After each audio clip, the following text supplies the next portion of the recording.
like the industry none but a trauma factory. Because women are the weaker vessel as far as physically.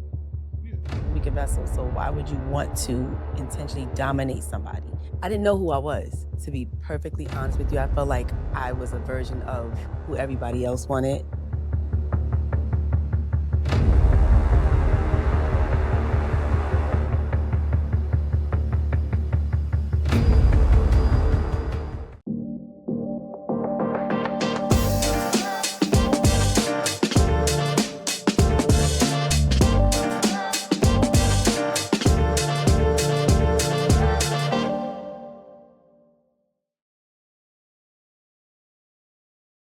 Hello, everybody. Welcome to this episode of Aging Whealthily Podcast. I am your co-host, Sean, and I'm here with the beautiful, lovely Bridget, my co-host and better half. Say hello, Bridget. Hello, everyone.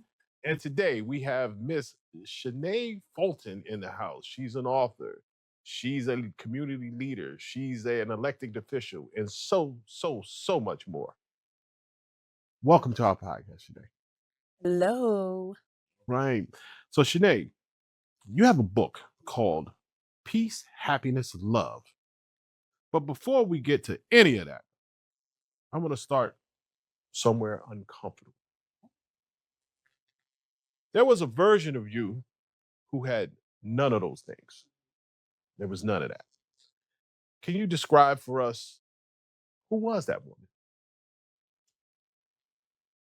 I feel like I was disconnected from myself. And what I mean by that is I didn't know who I was, to be perfectly honest with you. I felt like I was a version of who everybody else wanted. So I was in this people pleasing space. Like, well, this is what my mom wants. This is what my dad wants. This is what whoever I'm dating wants. So that's who I was. And I'm like, I don't like this feeling. I feel lost. Like, what am I doing for me? And what is to do for yourself? Like, I didn't even know what that was. And I think someone asked me that. And I was like, oh, I take time for myself. You're thinking you do, but I really wasn't. So I was just detached and disconnected from myself. Wow. Now, without giving away the whole journey, where are you today compared to that one? I'm more aligned and I'm more grounded now. I think about a lot of things. I don't think I'm angry like I was before. Um, I laugh a little bit more. Not to say that I don't still have certain things that bother me and I'm still working through, but I think more about it now. Like, and I even said, I said, going into 2026, I want my word for the year was clarity. And the month of January was grounded. So like every year I kind of have like a theme and I go into the year with that theme and it just kind of comes to me. So right now, present day, I'm so super grounded. Like, you know, they say just don't let the BS bother you. Like that's kind of like where I'm at. Like, yeah, I'm more grounded. I'm within myself. I feel my nervous system is regulating now. No, you said something about like coming into the year and every month having a theme. Like, when you want to talk about that a little more, explain that a little more. It's every year I have a theme, Every year. but I started off. So this year's theme is clarity. I want to go into everything with clarity and an open mind. But this month, I was like, I want to be so grounded. How do I get to have that clarity? By going into the year being grounded, sitting still. It's like I'm in my stillness. I don't want to be everywhere doing everything. It needs to make sense for me. And if again, wanting to have that peace, happiness, and love, how do I do that if I'm all over the place? I need to pause for a moment. So something else that had came to me was I want to be in my power of my pause. And that was just me saying, breathe, pause. Think about everything before you do it. When you sit still, you're able to see things so much clearer. I agree. I agree. And I think that there are a lot of people who are uncomfortable with stillness, with quiet, right? For whatever reason. I think it was Khalil Gibran who said that a man who can't sit in silence is not in peace with his thoughts. So, that stillness, that groundedness, that moment to just be, I think people underestimate the value of that and the importance of that. Yeah, it's necessary. Because for me, it was like when people say peace, they're like, oh, just quiet. Yeah, but not really. It's like peace, like just it's stillness for me. When you just sit there and you have to really sit with your thoughts a lot of times. And to that point, a lot of people don't like to do that. I've been in situations where I had no choice but to. Yeah. So it was forced on me. And now I'm doing it intentionally. Yes. Yes. It's funny that you say that because, there are times in my life when I've been in that same type of position, right? Where you're forced to sit and you're forced to be in the silence. And I don't think for a lot of people, I don't think that moment ever comes in life unless unless circumstances forces them to that position, right? Because it's very initially it's a very uncomfortable place, right? And I don't know if that was experienced for you, but it was very uncomfortable for me. And then I had to, you had to now you were locked in a room with them demons, Oh, yeah. or you in a space where it's just you and those demons, and you have to now. It's okay. It's either I got to fight. I have to fight, and but the beauty of it is on the other side of the journey is that you find that you are comfortable to be you're okay to go to that space, right? Sometimes you long for it, you go to it because you realize that that's where, in a lot of ways, the best you was born. Now you've been on NPR. You're a certified domestic violence advocate.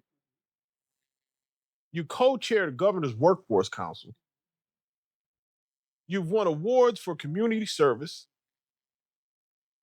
But I have a feeling, I got a sneaky feeling, that you trade all of those titles for something else. What would that be? I think it's two things. One thing I always wanted to be, I was like, I'm gonna be a fashion designer. That's because I went to school for that. Um, but to be honest, I'm just a fashionable politician. And then the other thing is just being able to just be a mom and feel like I'm more involved. Not to say I'm not involved with my kids, but because of certain things that I've went through with my kids, I felt like it thrust me into this life. So I'm like, sometimes I just want to just mom.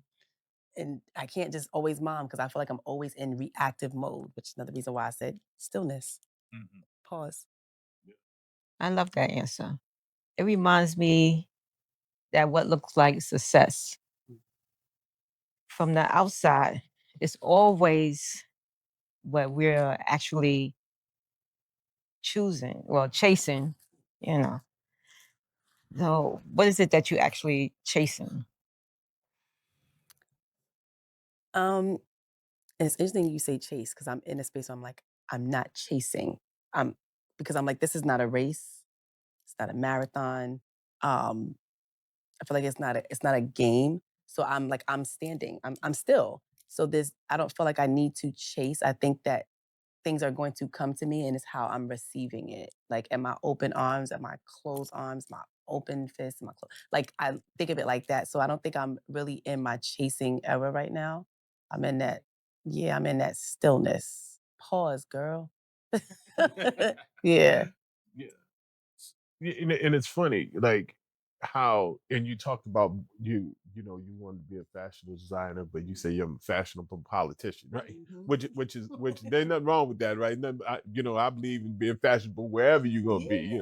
You can be fashionable at the grocery store, but you know, and that's one part of it that I didn't know about you, right? That you were a fashion designer, and you know, now do you? Is there any part of you that says that you wish you do more in that realm or that sphere, or you just like really just like this is I found my calling. I found my calling because I feel like there's more purpose in this. And there's no shade to anybody in the fashion industry. And I think that for some people it definitely works because you can speak through fashion. You can use your art. It's a art. So I love that. But me, I feel like I find greater purpose in what I'm doing now because and I think also it could be my personality type. And then being in New York, I know the fashion industry. I worked in it and I worked for certain celebrities. So I know what goes on behind the scenes. I've seen stuff. So I'm like, I think that because I was looking for something and chasing at that point, I probably would have been involved in stuff I should have been involved in. We see the scandals going on with certain celebrities. Yeah. I thank God that I'm not in it. And I think that's probably why I was like, no, I'm gonna move you out of New York because I probably would have been in the life for real. I love fashion, yes, but I used to go to all the hot clubs and I still go to Fashion Week though now. I go to Fashion Week now as an elected official. I still have those connections and I think I feel better doing it the way I do it now. I've worked backstage at Fashion Week. Um, Now I get to be in the audience and I never used to do that before, but I don't see myself being in fashion now because I'm just like the way the world is and stuff that's coming out with certain celebrities, I'm like, I can't imagine that. They'd be like, so do you remember this? I'm like, Dang, I was there at that. Like, oh no. And I know people that have been at certain events with certain celebrities. So I'm like, yeah. So yeah. It's funny you talk about that the fashion, the whole industry now, right? And everything that's coming out. It's like the industry is nothing but a trauma factory because there's so many people left traumatized by and it shows what sometimes money, wealth, status can do. How it can be used to help grow society, and it also can be used to as a tool to abuse people. Yeah. Yes. Mhm. Um, y- and I don't necessarily believe everything that I hear, Yeah. right? But if there's a million people, if there's 1,000 people and they all saying the same thing, there's an element of truth somewhere in there. Even though everything may not be, but there's some truth there. And there's a lot of people out there that experiences out there that are left hurting, and it's tough. It's tough. Now, now we know you found your calling. You in your place. You in your space right now. You are the fashionable politician. We're gonna name you the fashionable politician now, right? That's right. I want you to take us back. Take us back to when you were a young woman with a degree from Fordham University in fashion design. Now you had dreams. How did you go from designing clothes in New York City, fighting for survival? I say this with all the respect. A man. Oh, ouch, ouch. Yeah, it really did happen that way. So I have my firstborn. Um, you know, it's a interesting dynamic. And I got pregnant with my son, and I literally got pregnant while I was working in the fashion industry. So I had to kind of take a break. So then I was doing more of the retail end while also working little odd and end jobs because I'm like, I'm about to be a single mom. And then I left the Bronx and I went to live with my mom in Westchester because I grew up in the Bronx. But in high school, we moved to Westchester. So I moved back into Westchester. And when I moved back into Westchester, I kind of got reconnected with somebody that I knew working in Westchester before I had my son. And he lived here in Connecticut, but he was originally from New York too, from the Bronx.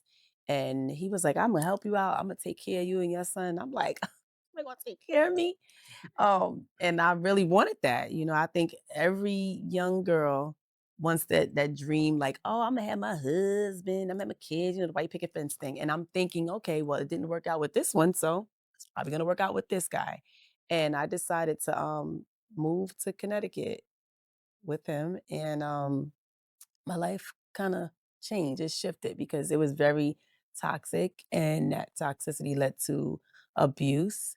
It led to me getting pregnant again, and I didn't go through with the first pregnancy with him, and then I got pregnant shortly thereafter again, and I did go through with that one. That's how I have my youngest son, and it was just trying to survive life with someone like that And I had to like leave. And when I finally left, I found myself homeless, jobless, carless, so many different things. And then I'm like, I'm a New Yorker. So it's like that hustle. And you like, no, I got to figure out how to do this. I got to figure out how to do that. And also I think that maternal instinct. So I'm like, I'm a mom. So I got to take care of my kids.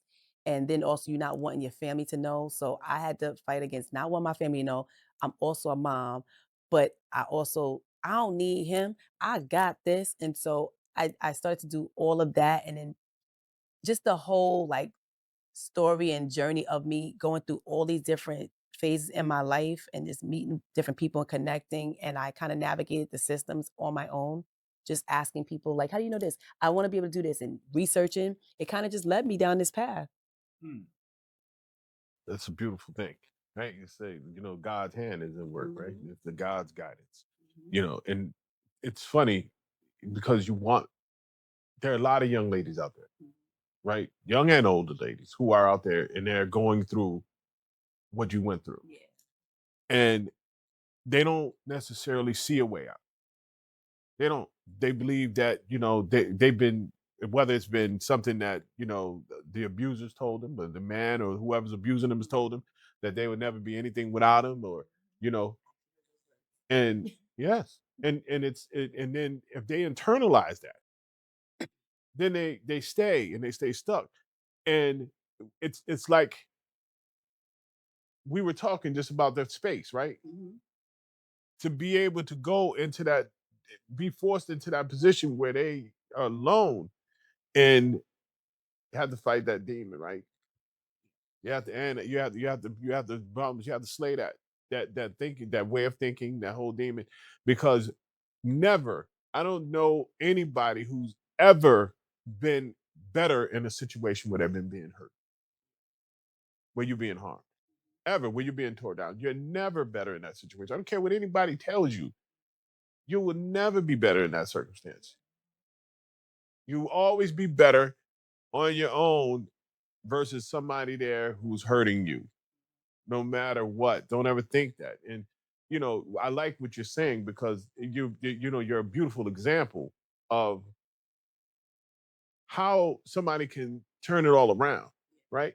And not just how somebody all can turn it all around, but when I listen to your story, and we're talking about you graduating from Ford, or you're a fashion designer, you're doing things, and you get linked up with the wrong person, right?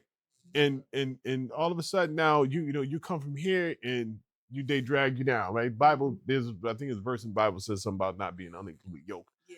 But also there's I had read a book one time, and it was a book on self-esteem, and it talked about how two people who are not on the same plane with self-esteem cannot be successful in a relationship. Yeah, you misaligned. Yep, one's going, you're gonna have to ascend, or they're going, which more likely they're gonna pull you down, because that negative energy in that instance is so strong. That, especially if it's a man. I commend you for having taken it, taking those steps, right? To say, what, I'm better than this. Yeah. I'm worth more than this. My life is worth more than this. I have to do better for me. I have to do better for my children. I commend you for doing that, because it takes a lot of courage, you know. And I know people and women that that are in my life that never did that, that stayed.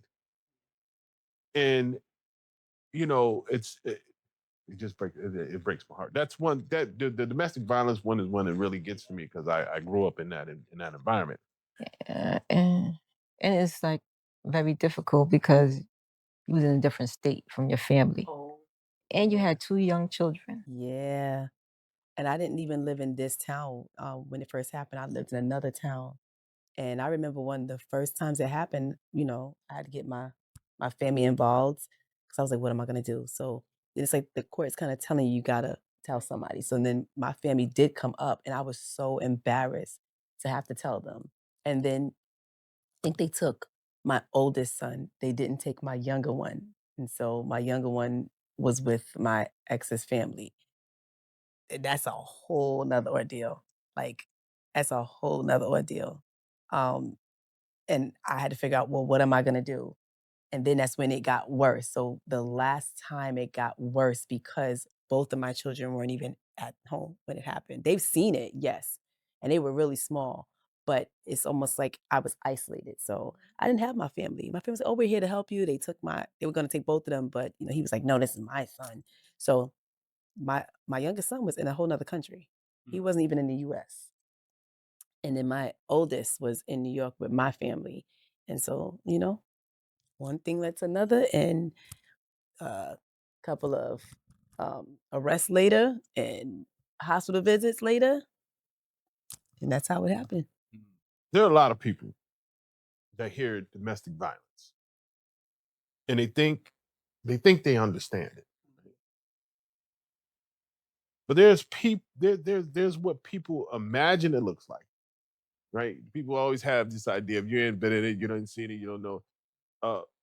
And then there's what it actually is. So for the people who've never experienced it, what is it that they don't understand? Well, one thing, a lot of people always think that is just physical. It's not just physical. I went through all levels of it. You have physical, you have the legal, where they are like basically stripping you of everything through the legal process and using the courts as a backing. You have the financial aspect where your money is being withheld. Like I had to leave with $91. $91. There's a mental aspect to it because then it starts to mess with your mental health. You may become suicidal. You're very depressed. There were periods where I felt like, why am I even here? Why am I living? But then I'm like, I have children. That's why. So I thank God that I have children because it may not have been that. My children is what saved me, saying, no, I have children and I'm going to be all right. It's an emotional aspect to it. And then I also think people don't realize that when it happens to you, you end up being somebody that can become an abuser. Maybe not necessarily a physical, right? And sometimes that may be the case too, but you're more volatile, you're more argumentative, you're, because hurt people. So you're so angry that you lash out. I have become that person. Mhm. And I can admit that publicly. I became that person where I'm just so angry and it's like, now I want to throw things. Now I want to yell, I want to scream, I want to curse. That was me because I was just like, I'm so angry. And people don't realize you have been through domestic violence. You can become the very person or persons that you said hurt you for someone else in a different aspect sometimes. But yeah. Mhm. Yes, I can see that. True. Yes. They say hurt hurts, right? Mhm. Yeah. And when you talk about it, how they try to, one, they want to strip you of everything. Well, that's what I've seen, and I've seen it so many times in my life, and it's the same story. I've been around people who have been in, uh, you know, so you know what it is. And one thing they want to do is always they try to isolate you. They want to strip you of everything so that you're stuck, right? Like you said, $91. Um, yeah, maybe he didn't even know you had that. But if if that it's just it's just certain character types and there's a certain prototype and certain like pattern that you see in most of these cases. And when I say to men that you really have to take stock of yourself and really understand that there's nothing that comes from good comes from you abusing a woman, right? You're not doesn't make you a man, doesn't make you strong, doesn't make you better, actually makes you weak. And you know I even one time in my life found myself being abusive, right? But in younger years, and it took somebody. And a lot of times, people don't have the right mentorship. They don't have the right men around them. I don't think there's enough men that talk to other men and teach men how to be men, and to talk to about what man is about. Not the right-minded man, right? You have to be the right-minded person. But fortunately, I had somebody around me, who I was looked up to that said, hey, look, yeah, if you have to hit a woman, you don't need to be with her. Because women are the weaker vessel as far as physically. Yeah. weaker vessel. So why would you want to intentionally dominate somebody? Like that doesn't make sense. I mean, that's weak. But they, they say, pick on somebody your own size. The fact that you feel I need to dominate a woman, you're weak. You know that you're gonna be able to dominate her. That don't even make sense. Exactly. And one thing he pointed out, he said, people resort to that, men resort to that because he can't stand the idea of the mental challenge. In a lot of instances, the mental challenge that he's not prepared for. So how can I dominate the situation? Well, I can't dominate it from my mind, which that shouldn't be the either way. Either it's a partnership, but now I resort to the physical. And then even with people, a lot of times it's just so much frustration and not being able to express yourself and not knowing how to express yourself, get your point across. So I'll use my hands or whatever it is that they're doing. But it's we have to do better, right? And I say this as men, I say this, as husbands, fathers, whatever role you're playing, we have to do better. We have to do better. Uh, there was someone that said that a nation, right, can raise no higher than this woman. So as men, we should be wanting to empower women and being in a relationship, right? Whether I believe in marriage. Believe that if you're gonna courtship is one thing, but if you're gonna be with somebody, I think you should be married. I think you should definitely. I believe in the institution of marriage. But as you in those relationships, you're running a household, you're fathering a kid, your children, and parenting children together. You're running a household, building life, building legacy together. Whatever way you're at. Once you decide to have a child with somebody, you have a legacy together, and you have the responsibility of building on that legacy and growing it. And if you're going to be partnered with somebody, you're going to be that close to somebody. Yes, your spouse, your mate, is the closest person to you on the planet. You spend more time with this person than you do anybody else in the world. You should want that person to be as strong as possible. At least that's what I think, because you can only be as strong as the weakest link.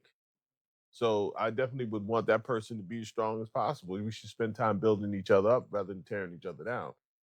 And sometimes we have trauma we need to deal with. So you weren't just dealing with one thing. It was domestic violence, homelessness, childcare problems, and employment and housing issues, And transportation. and transportation issues, all at once.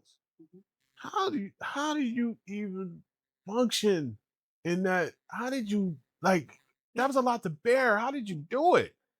Um, I can say I had some support from my family. Um, but my support meant that I had to find a way to get my son to New York. So, being from New York, we don't really have a license. I got my license, I want to say like 28. So, yeah, and I had already had kids. And even trying to get my license when I first moved here, it was difficult because I had my son's father who wasn't really helping. Like, I think we had a whole domestic violence in the car on the way to do my license. And then I couldn't even really do the tests. And then he intentionally took me there with a broken tail light that's swinging. You know that I probably can't take. So it was like anything to prevent me from moving forward. So when I finally did get my license, now I need a car. The only reason why I got a car was because his mom had said, give her that car that's been sitting in the driveway. So they gave me a car. But then my car ended up having issues at some point. My car blew up on the highway, driving my son all the way to New York just so that he could be babysat by my parents. I was supposed to go to my first day of work at a hotel job for 1. I didn't get to come into 11 because my car blew up on I think on Orange somewhere on the highway. And so who am I gonna call? I called my parents and was like, we can't help you. I had to call my abuser. And then you look at the car and it was something that it looked like, did somebody clip the water tank it was something that was wrong to the point that I was like, I don't know to this day. He probably was a part of it because he used to just kind of pop up wherever I was. So somebody did something to the car, and so it was leaking. It was on fire. Like it was really bad. And so it's like, now I got to figure out something. Now I got to figure out how to get a car. If I don't make enough money, what am I supposed to do? Then I was living in hotels that I would work in. So I would intentionally go get a job in a hotel so that I can work and live there at the same time. Oh, that's smart. Yeah. That's survivalist. Mm-hmm. And then I also had a cosmetology license. So I would try to do people's hair and get money on the side to do that. But I also was working as an eyebrow threader. So then I tried to get money doing that. I had like 4 or 5 jobs at a time, literally. And anything I could do to just help me to pay for where I was living. And then certain times I would meet my clients. My clients would be people who would babysit my child. But now I'm having to take my child and have him go to several different people that I don't really know like that. Because it's like, okay, they call me in, I want to work, but who's gonna watch my son? Right. So somebody's able to watch him or somebody can't watch him. Then now I'm at the hotel. They're like, we're gonna give you a room. And they would give me a room and let my son stay there. So my son was like, Mom, I'm ordering room service. Like, but yeah, it's like, and it sounds good. It's almost like that show, I think it was on Disney, like Zack and Cody, Sweet Life of Zack and Cody. Like he loved that part. But if you really thought about it, it's like we're homeless. We're living in a hotel room. We're eating whatever they have here at the hotel. So, and people are like, okay, that's cool. Yes. But it wasn't stable. And then sometimes I might have to give up the room because they give me a free room. Somebody else really is going to pay for it. Or they have to give me a room that's not functionable for sale. Like a shower is broken. Something is broken in the room. So it was a lot. So I dealt with so many different issues. The good thing was because he was in grade school now, he got to go to school. So I'd have to try to work during the times that he's in school, try to figure out certain things. There was a period that I would just sit in restaurants to be warm. And yeah, I sit in restaurants just to be warm or try to do something to keep myself out and about. So yeah, I went through like a series of things. Now, when you were going through all of this, did people know, or like could people look at you? I mean, some people look at you and tell. I- If I look at pictures and videos of myself, I feel like you can tell. And it maybe because I know my own story, but I'm like, my hair looked like it was like like I would try to go get my hair done, go get my little Dominican blowout. Or I would braid, again, knowing how to do hair. So I would do like my own hair. I might do my own nails. So I would try to make myself not look like what I was going through. Right, right. The school would help support me and give me certain things for my son. So sometimes I would make sure he looked better. I was so depressed to the point that I used to have this red hoodie that I would just wear that every day. And I would wear sweatpants, but I just like that was like my comfort. I think I still had that hoodie, but I wore the same things all the time. So I feel like I probably did. That's probably why I didn't have a lot of people around me because I felt like you could tell. Then I was like, no, maybe you can't tell. I don't know. But then there were people I did not tell. So the few people that knew was because I needed help with babysitting. So I'd have to tell them. But for a while when I was still living in a house that I shared with my ex, and he's in my ex, my son's father. That I was still living with my son's father, and he left and moved to a whole nother town, which is where he still is now, and left me in the house because the court said, well, we can't remove her out the house. So he let the heat and hot water be cut off. I didn't know that that was illegal at the time. So I was living in that house like now, the dead of winter, no heat and hot water. So I had to boil water for me and my oldest son to bathe. I had a friend that I knew from New York, and I ran into her, and she would let me come over to where she was staying. She was like rooming with people. She would let me come over there and shower, get a hot meal. But yeah, and you had a child by him. yeah. And our child, he sent to another country to live with his parents. Mhm.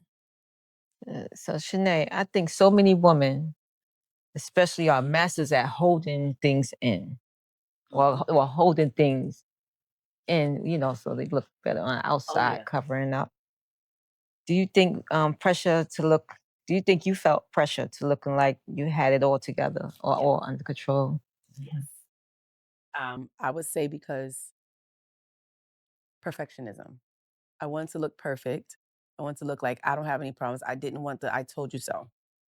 I know that I wasn't supposed to move with that man. It was basically said to me. I did it anyway. And to that point you said earlier about someone bringing you down, brought me down. I'm like, I'm better than this. Why did I not listen? But you think you know what you want. I'm in love. And it was the worst thing I could have done. The signs were there. I just ignored a lot of them. I didn't give it time to really change and say, okay, you work on you, I'll work on me. Because sometimes that can happen too. Yeah. That did not happen at all. There was never a period where it can really allow us to grow and figure out what's wrong. Maybe, your older adult years, you would do something like that, but I did not. I didn't want anybody to know. I was like, once they know, they're gonna judge me. I did not like to be judged and critiqued. I wanted to feel like I got this and you were not right. So I didn't want to tell anybody. Mhm. So you have 2 sons. What's the hardest part about going through that as a mother? It's two-part because 2 sons, 2 different men.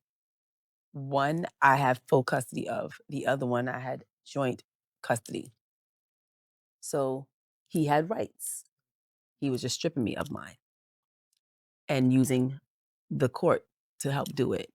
So for me, it's like one is having to watch me go through this every day and it impacts him, while the other one doesn't see what's happening, but then doesn't have a connection with me or his brother. As a mom, that is tough because I carried you both in my womb. And now it's like I have to give you up. And especially when I wanted you. And your father was the one that did not. Took me to go have you be terminated. And I chose not to. So that always, to this day, sometimes it still sits with me and I'm like, unbelievable. Unbelievable. So for me as a mom, it's been really, really hard. And I still have to process. That's another reason why I'm in this space too, because I'm still processing. That's actually how peace, happiness, love came about, because I would journal all the time about, I just want peace. I'm unhappy. Is anybody gonna love me? And it was always all of that. And so it started out like that as a blog. I think on WordPress, like years ago. And then one day it kind of happened. I was gonna write a book called From Homelessness to Happiness. And I was like, it's not resonating. Because I felt like it was gonna only be focused on that. And I felt like it was so much other stuff. And so then, peace, happiness, love came about. So now with the children, like what did you have to hide from them? And what is it that you couldn't hide from them? So again, 2 different situations. One son wasn't here. So he didn't even know what was going on. And the few times I would talk to him, because he's calling from another country. If I'm trying to call over there, I can't, always reach. I got to call during specific hours. I'm like, this is crazy. So he's not knowing what's happening. And he was really small. My oldest was with me, so he watched a lot. He saw a lot. He endured a lot. Um, so I think another part of it is when we were in the house with no heat and hot water, he knew, but I still try to protect him. So he'd go to school every day. He was not missing school. He looked clean. He was eating. So they didn't know any of that. And so it was almost like I tried to make life normal for him. Then I'm like, oh, we get to go to McDonald's. For me, McDonald's was really so that I could have a place that was warm. And I get him a Happy Meal. He's not knowing, oh, yeah, things are bad. He doesn't know that. And then when we lived in the hotels, because we lived in the hotels that I worked in a Comfort Inn, 2 different Comfort Inns, and then I worked in a Sheraton. Sheraton is a nice hotel. So he's not gonna know. He's like, oh, we got room service? He doesn't know. It wasn't until we had to go to an actual shelter where it was like, what the heck is this? So that was a difference. I think that was probably when he's like, I know. He knew then. To this day, like he kind of blocked some of it out, but he knows. Now my younger one, when he returned here, he didn't really know what was happening. He's thinking, oh, I'm going to your house. I have videos of him saying, Mom, and then he had a whole Spanish accent because he came back to the States. And I was like, my baby sound like a whole Dominicano. He came back, he was like, Mommy, we're going to go to my daddy's house and we're going to have a tea party. And I was like, oh my God, that's my child. But I'm like, no, we can't go to your house. He goes, why not? And I'm literally recording this. And here go my oldest son, because mom doesn't like your dad. I was like, oh my God. But he didn't know. So I felt like I had to shelter them. And then the court stuff is where it was inevitable. I couldn't help it. They had to know. But then the court would tell you not to share certain things, but you can't help it. And I know what's going to happen because if his dad and I are combative, like stuff was just, it didn't matter. They know. Mm-hmm. The protective instance as a mother is fierce. When you're trying to shield your kids, but also falling apart, that's an impossible weight. How did you carry it? So so my oldest son, because we were in the shelter together, we shared the room. 1 room, 2 beds. If I wanted to cry, it's like I have to hold it in because he's in the room and I don't want him to see me cry. There were a few times where he may have saw me cry, but I would try my hardest not to because I didn't want him to see that. My younger one didn't really get to see that part. I think I tried to shelter him as best I could and not bash his father. But the reason why I was going through all that was because of his father. So that part was also difficult. But I felt like I had to have moments where I'm like, let me go somewhere else and cry. Let me not cry around my kids. Let me not talk about either one of their dads in their presence. Again, kids over here, and when you think they're not hearing you and listening, they're hearing you and listening. So they know everything that's happening, especially my oldest, because he's become a little bit more reserved and quiet. But there'd be moments where he'd sit in his room and I'm thinking, oh, he just playing a game or something. That boy be building Legos and just quiet, but overhearing me talk. So he knew a lot, which is why he was able to tell him, and mom don't like your That's why. All right, Shanay. So there's usually a moment, they call that term, they call it rock bottom, a wake-up call. Something that makes you say, I can't do this anymore. What was that moment for you? When I was in the courts and I was tired of being in the courts, and the day that sticks out to me was, I think it was October 12th, but it was like 2017 or 18. And when I went into that courtroom, I'm thinking, oh, because the judges are like, oh, you should do law. You are so good at this. I did my entire court case against attorneys. I would just go to different attorneys and kind of get certain things like, who drafted this? Me. So I'm thinking, I got this. Okay. Only for me to walk in and the court awarded him my son. And I just looked at the judge like, am I hearing this correctly? I had a GAL, garden ad litem, who listened to everything. I had both of my kids in therapy because I put them there. I made it be court ordered.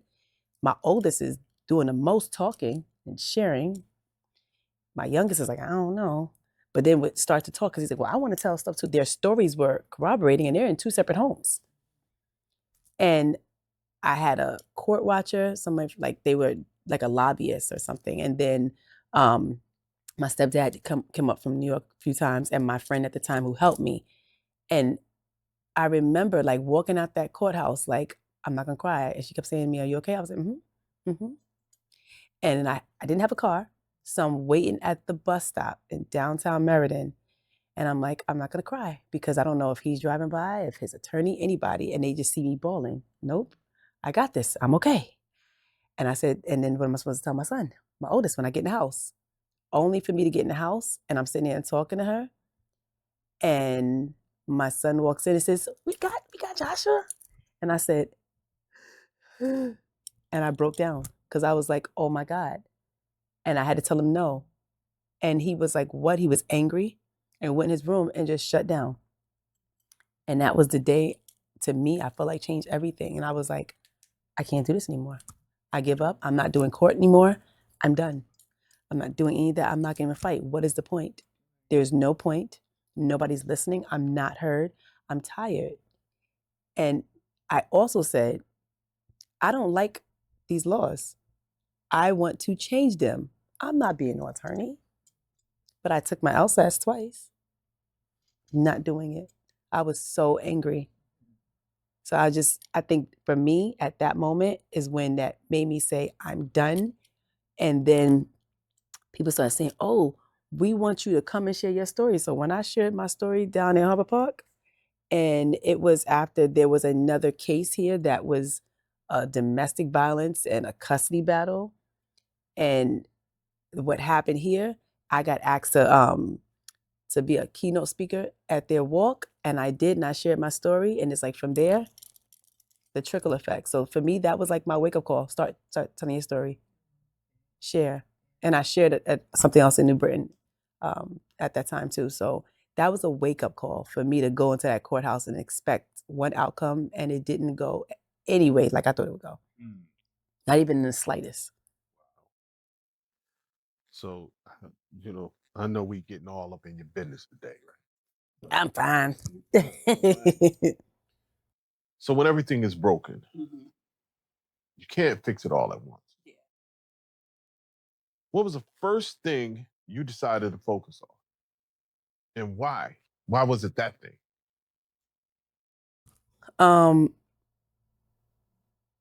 Parenting. I wanted to feel like I didn't fail as a mom because I really felt like I failed as a mom. I mean, to this day, I sometimes still feel like, did I do this right? Did I do that right? But there's no blueprint to being a mom. But I wanted to make sure that my kids were good. So when I would have my visits with my son, I would try to make everything happy and not allow him to see me angry so he could go back. And I wanted him to just love me. And I wanted my kids to be together. So that was what I just really focused on, just parenting and trying to make a very abnormal situation normal. I now had an apartment. I lived here in our North End, but it was more like transitional housing.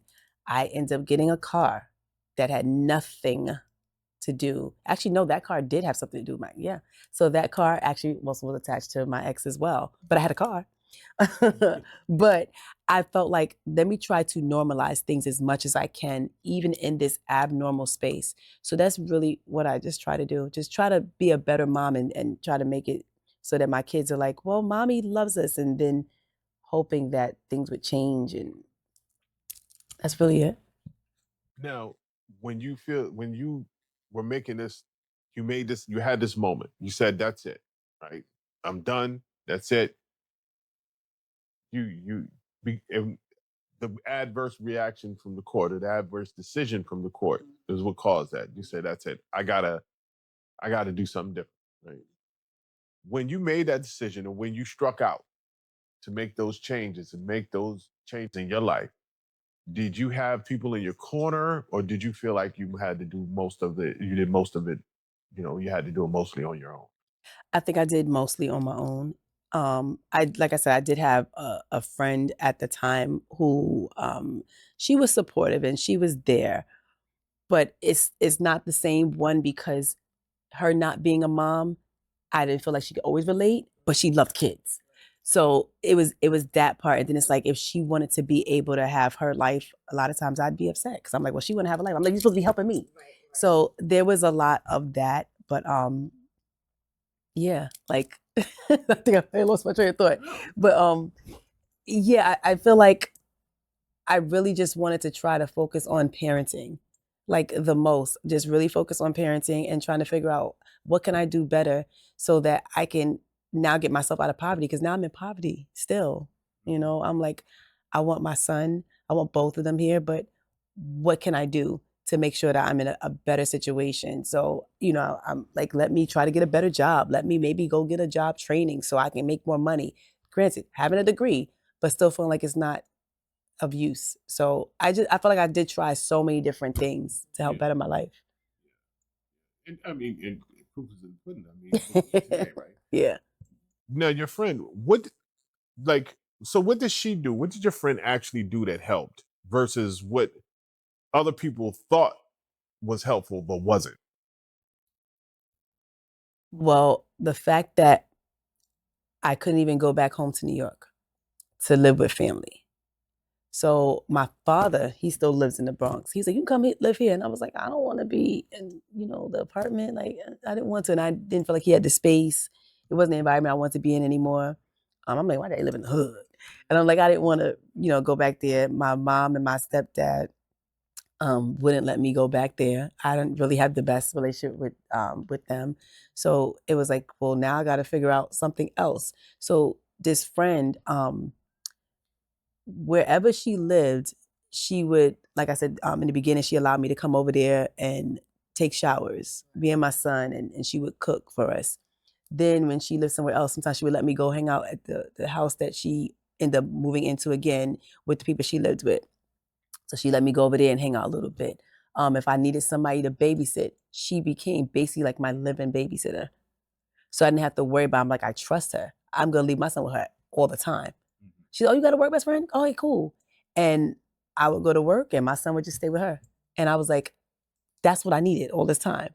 So that's why I was able to work like 10 jobs because I did have that help. And I didn't have to worry about now driving to New York or asking my parents, can you come up here and pick them up for me? Or we meeting at a halfway point between New York and Connecticut just to get my son to them. So I would say that she helped with that. There was a period where she did give me some money towards an apartment. It ends up being a very roach and rat infested apartment that I moved into, but I wanted something to call my own. But she did help me in that process. So I would say that she was a big support as far as when it came to my child. It's not like I had to pay her anything. I paid her in allowing her to use my food stamps. So you can use my food stamps because I'm like, at one point I was living in a hotel, so I was like, I can't cook. Right. So you want to use my food stamps? So I'd pay her in groceries. So healing, this the healing process. And you read a lot of books, you see a lot of TV shows and people, recording their journey. And I'll tell you what, it looks fast in a book. You read the book, book about 300 pages, right? You might be able to read the book in 2 days. And, that person went through this whole experience and they went through the healing and they, now they're president of the United States or whatever they are, right? But in real life, it's slow, right? How long did it actually take before you felt like you were okay? So I moved to Connecticut in 2010. The last physical was 2013. Court ended 2018. We had another incident where it was like a stalking type of situation in 2019. I think I ended up moving out of my apartment in 2021 and I purchased a home. Congratulations. Thank you. My first car that I ever got, the irony. My first car that I purchased without him or anybody was January 16th, 2021. Happy anniversary. Yeah. Thank you. And this used to be a really sad day for me because it's also my son's father's birthday. I moved into the homeless shelter on his birthday. He would take my son from me on his birthday. But then I purchased my car on his birthday. I went to pick up my son and I had a rental, went to drop my son back off with a brand new car in his face. All right. And then a few months after that, then I purchased my condo. All right. See that?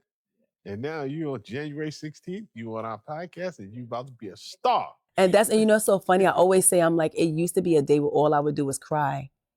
And, today started off really like weird. I was like, what is happening? And look, like you said, like today I'm on this podcast, I'm talking about it and I'm like, hey. Yeah.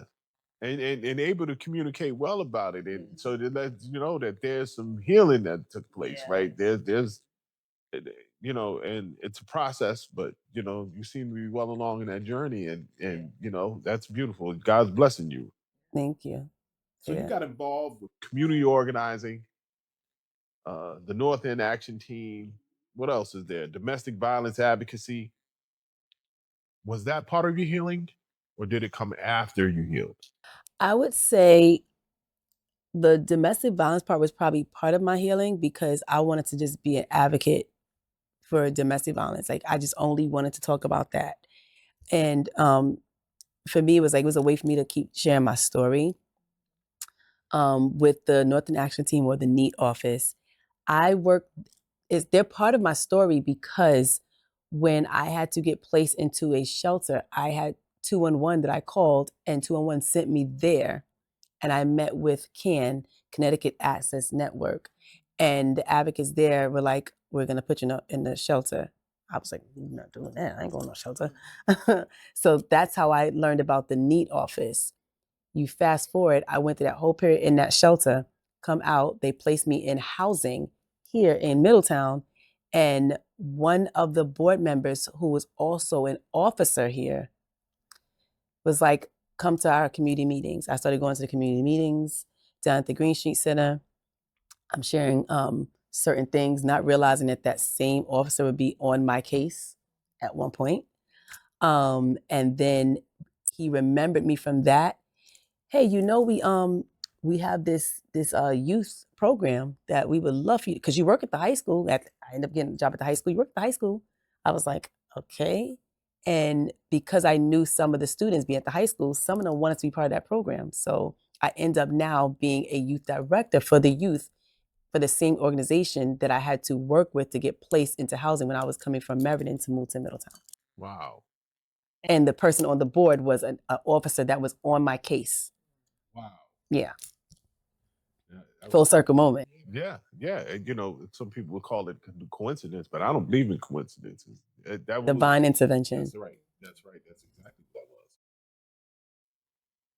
So in 2019, you ran for political office and won. Congratulations. A seat on the Planning and Zoning Commission. And a lot of people will say politics. Politics, I could never. I know. But what made you think, why not me? I didn't even think I was going to do politics. Like, I was like, I'm not a politician. I was working for the school district now. What I would do is, like, I was working at the NEAT office. Again, that was a healing part for me, right? And that was healing because a lot of those kids end up having similar situations with domestic violence or homelessness. I was helping them out. They had workforce type of issues. There was a center, the Green Street Art Center, that was on my block, and literally like the block over from the NEAT office. And the city was fighting for that building. And I remember getting the kids involved. I was like, my son goes there. My oldest son, he goes there and he's in their program. And I'm like, that would be so great for the youth. So we got into advocacy and we started going and filing petitions and door knocking. I'm gonna have my students doing this with me. And they're like, Miss, we got you, Miss. And I was like, okay. So they were helping me with this. We were doing so many programs here, helping like the people at the soup kitchen. Like I have pictures and videos of me and my kids and my students holding signs for my free coffee, donuts, gloves. Like we were doing stuff for the community. Mm-hmm. And then I was like, okay, so we really got to get these kids. They want to do advocacy. We're going to advocate for that Green Street Center. So we started going down to City Hall, the police department, going to the planning and zoning meetings, going to council meetings. I'm not knowing the difference. What the heck they are. I'm just know I'm going to meetings. I was told to show up. And the chair at the time was like, Shanay, we're going to be putting on these charrettes, and these are like little forums in different parts of town where we're going to be asking people what they're interested in, what they need, what they want to see better. I want you to come door knocking with me. Okay, cool. I'm door knocking with them. We're doing all of that. He says, you ever thought about running for office? I said, no, like I don't do that. He was like, you should. I was like, yeah, okay. Then at the time, I met the late Quentin Williams. He was Quentin Phipps at the time, Q Phipps. And I met him. And he's like, hey, sis, I want you to come be a part of my campaign. So I started working with him on his campaign. And then some other people that were part of the town committee were like, you ever thought about joining the town committee? I said, what's that? They was like, just, come and you join his meetings. And somebody ended up nominating me to serve. And I was like, okay, I don't know what this means. But I was okay, great, I'll take it. I'm like, oh, it's like a group. It's a crew. Cool. So I was like, I'm gonna do that. And so I would go to those things. And then eventually I was asked again, Shanay, do you want to run for office? No. What is that? What are you talking about? Run for office. Okay. So then during that time that Q was running, it was him and another woman, the late Senator Abrams. She was a senator for parts of Middletown, Middlefield, and Meriden. She asked me to be in her campaign. So I ended up, her campaign commercial, I ended up being the face of her campaign commercial. And I was on TV. So I was like the first time I was on TV. And they had me learn my lines in the car coming from Court Street here, going all the way to Meriden. And I was like, and they was like, take one. I did it. They was like, how the heck you do that in one take? I was like, I don't know. I did it in one take. This is like 2018. Then the question comes again. Shanay, okay, what would I run for? I was asked to run for Board of Ed, but I was like, well, I work for the Board of Ed. I don't think I can do that. Then they said, well, what about planning, zoning, or council? I was like, what's the difference? Didn't know the difference. So they started to kind of tell me the difference. I still was a little bit confused. And it wasn't until I said, okay, well, let me explore this. And I started asking a few people around. I was thinking, what do you think? And they would kind of tell me what they were thinking. And when I was asked my issues that I would focus on, once I named they said 5 issues. I named the first 3 automatically. I said, oh, housing, business development, workforce, planning and zoning. And I just automatically knew it. And then it happened. But I had no idea what that even entailed. So Now, how long have you been an elected official? since 2019. 2019. Oh, wow, that's good. Yes, you got a good run. Yeah. What's next? Well, I served on planning and zoning for 6 years. This past election, I was the incumbent, and it was a decision to run other people, right? And they ran other people, and I did not get my seat back. I was devastated. But I had been asked a few times about council, so I was asked again. I was like, yes, I'll do it. There were several other candidates, so we all were vying for the same thing. And then eventually I was selected. And so now I'm on council. So I was appointed to fill the mayor's term. So it's a 4-year term, but I'm appointed to serve for the last 2 years. But next, I really can see myself in state government. I love local government because I feel like this is grassroots. I feel like a lot of change is most effective here. But I can see myself at state level. Now, there's a difference between surviving something and actually transforming because of it, right? When did you stop seeing yourself as a survivor and start seeing yourself as something more? I'm not gonna lie, when I got into politics. And I think that's because I'm a newbie.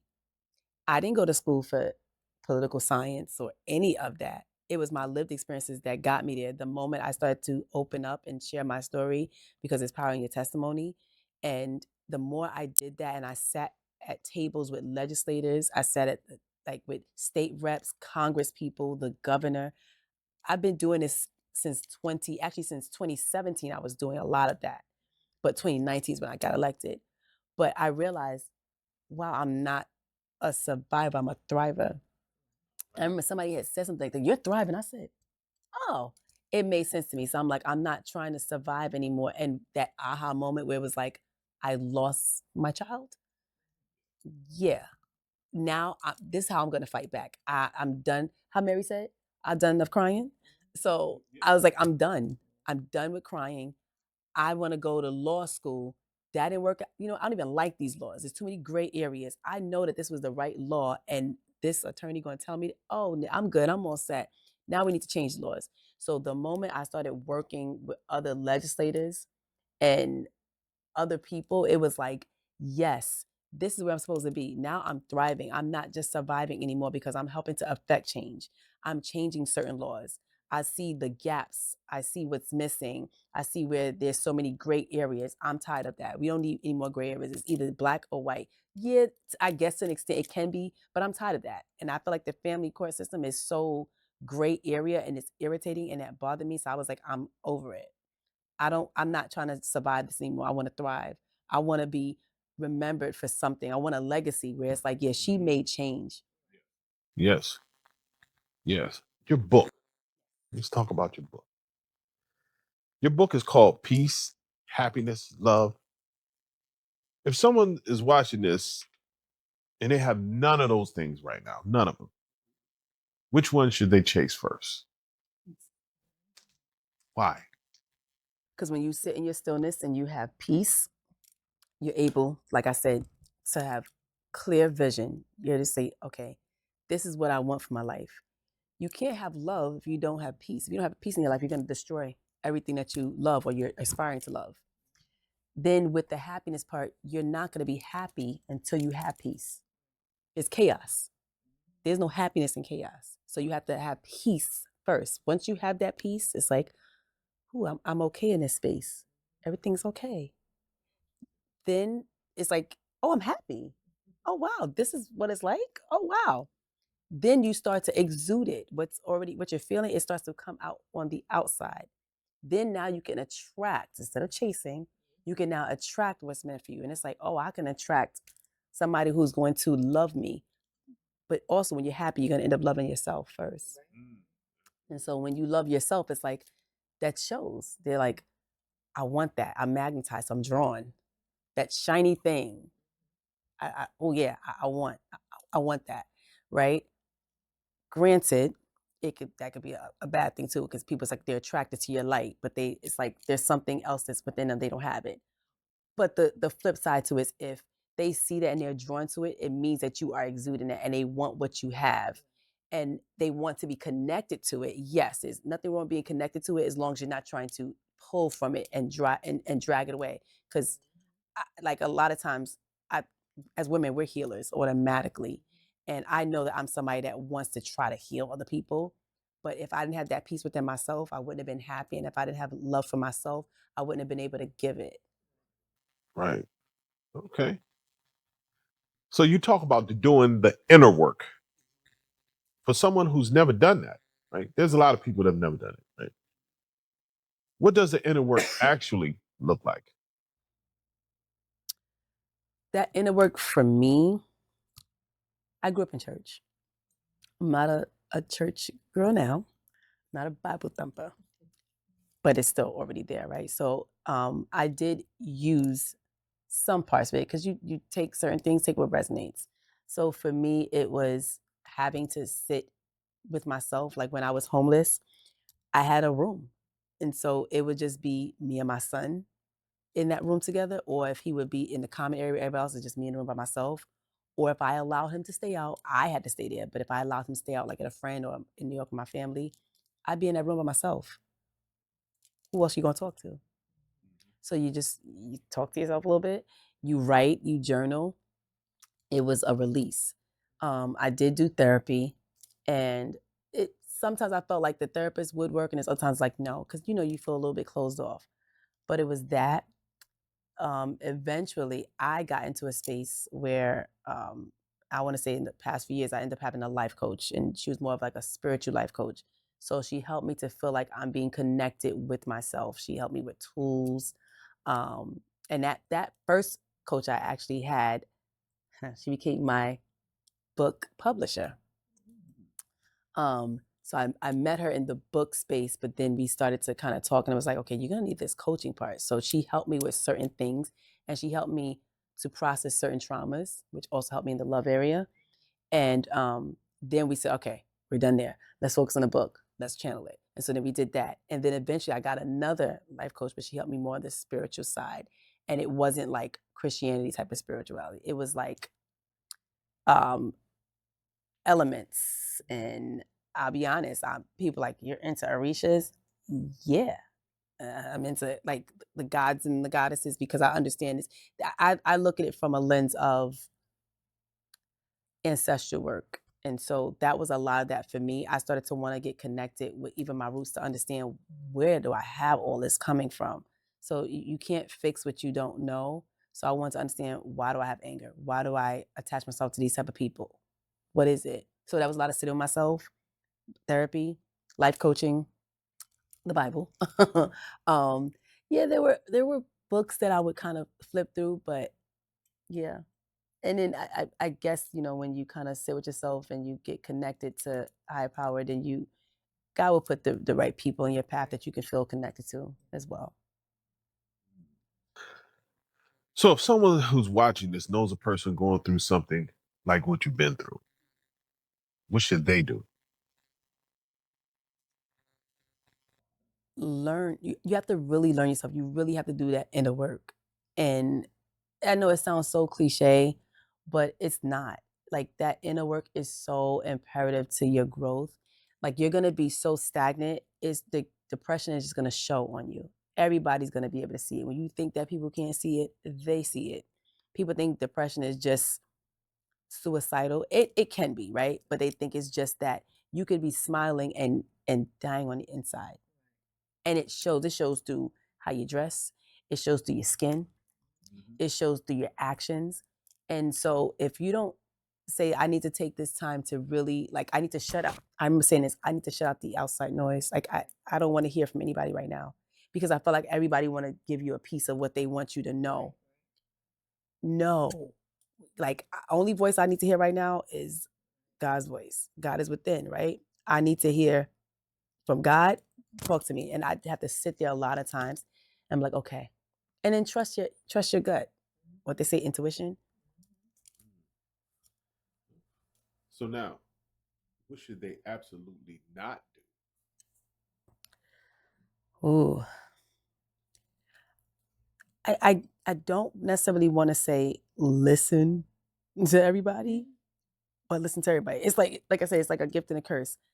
Again, I don't think that you need to really be connected with everybody. When you're trying to do that inner work, you shouldn't want to be in the mix. Because what are you doing? All you're doing is gathering everybody else's energy. You need to be in your own energy for a moment because you're no good to people. And then you don't want for people to have this preconceived notion about you. Like that's who they are. No, that's who they have become because of circumstances. So if you know that you need to be processing right now, you don't need to be like, well, I'm going to this thing, I'm going to that thing, because right now you're just escaping. That's escapism. Don't do that. Take some time to pull back, be in isolation, right? Just be with yourself for a moment to process. So this podcast is about wealth and health. We call it Wealthily. You rebuilt both. What does wealth mean to you now that it didn't mean before? Health is wealth. And I say that because I feel like I am mentally stable.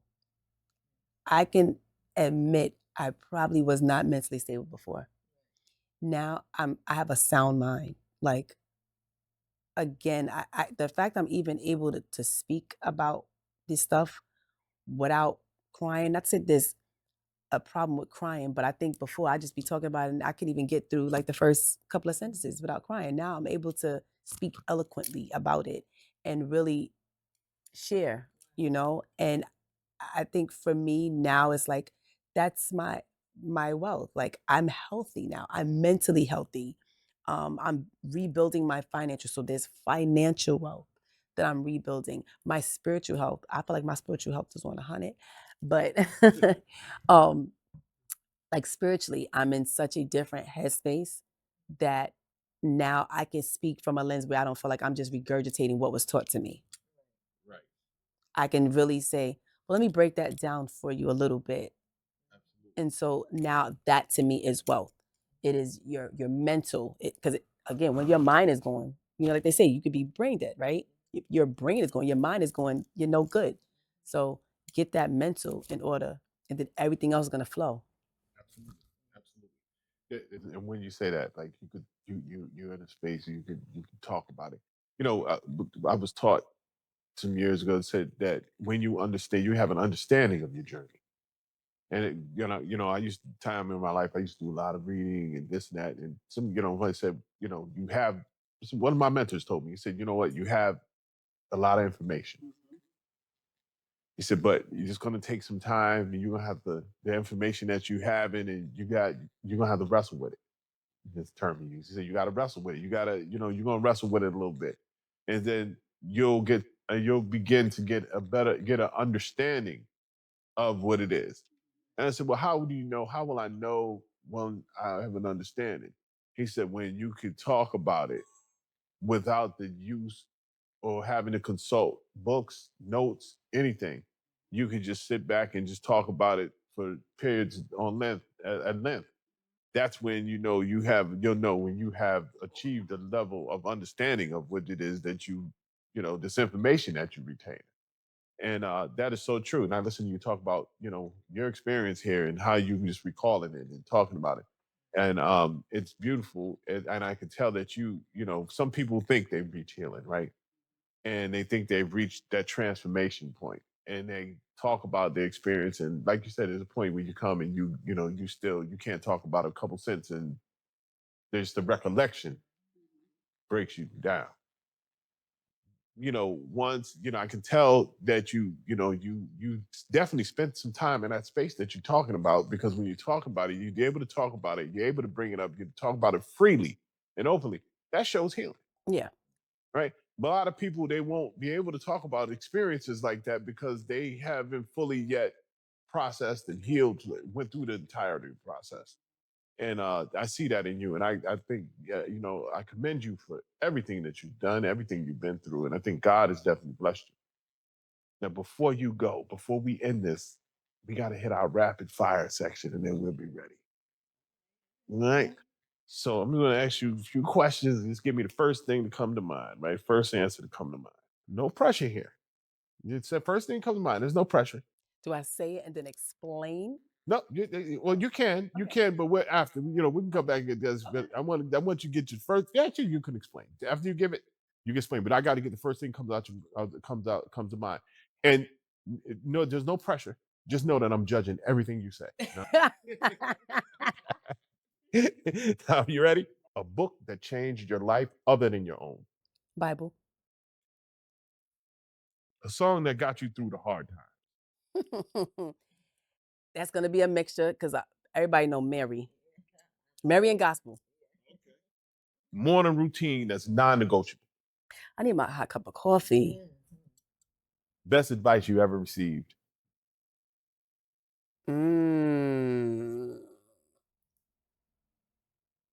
Keep going.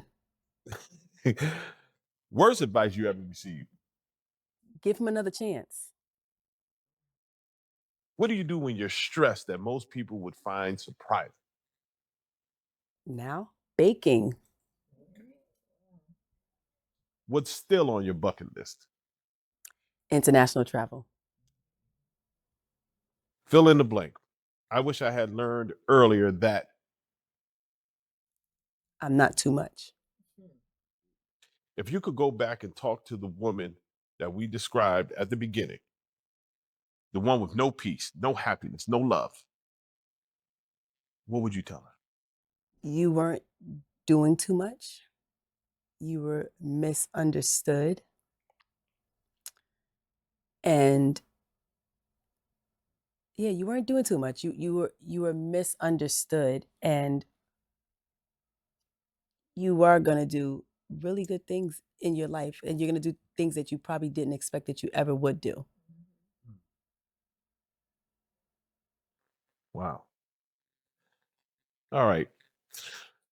So where can people find the book? Where can they connect with your work? Tell us. The book, you can go to www.shanayfulton.com, and it's going to come to a landing page where it kind of gives you like a little breakdown, my beautiful picture on the beach. And then when you click to purchase the book, it's going to automatically send you to Amazon. Or you can just go to Amazon. But I just love to see the traffic on my actual page. So go to my actual website. And then social media is MS Shanay Nicole, Miss Shanay Nicole, on Instagram. And it's my name on Facebook. All right. So we're going to put all that information. It's going to be down below, so you'll be able to find it. Make sure you click the link. Make sure you purchase her book. It's life-changing. It's life-altering. You've heard her story. You know she has a lot to offer. She has a lot to share, a lot to talk about. So, Shanay, I want to thank you for being so open for us. I want to thank you for letting us get all up in your business. We was all in your business today. But your story is proof that no matter where you start, That doesn't have to be where you finish. And we're honored that you shared your story with us today. Thank you for having me. Thank you. So we definitely going to have you back. You are invited back. You are a friend of this podcast, Aging Wealthily. Your story hopefully will be a light for many other ladies, many other women who are going through similar circumstances to yours, and for women who just need to find strength to know that maybe maybe they're going through something, but maybe it's not, that there's hope, right? Regardless, whatever the circumstance is, there's a way out. Maybe they need to know about that space and just being in it. But we thank you for sharing everything that you shared today, for being so open and being a part of this podcast. And we want to thank each and every one of you for joining us and partaking in this podcast today. I want to thank my beautiful co-host, Bridget, and wife. She's going to go home and make me dinner now. But thank you for joining us on Aging Wealthily Podcast. We want to see you again. Make sure you take a moment to hit that like button down below. Subscribe. If you're in the Middletown area, make sure you stop by the Main Street Marketplace. There's a lot of great stores. There's great restaurants right here in the Main Street Marketplace at 386 Main Street. If you're someone who's looking for office space and you need office space, you come by 386 Main Street. There's some great office spaces. It's a great place to launch and grow your businesses.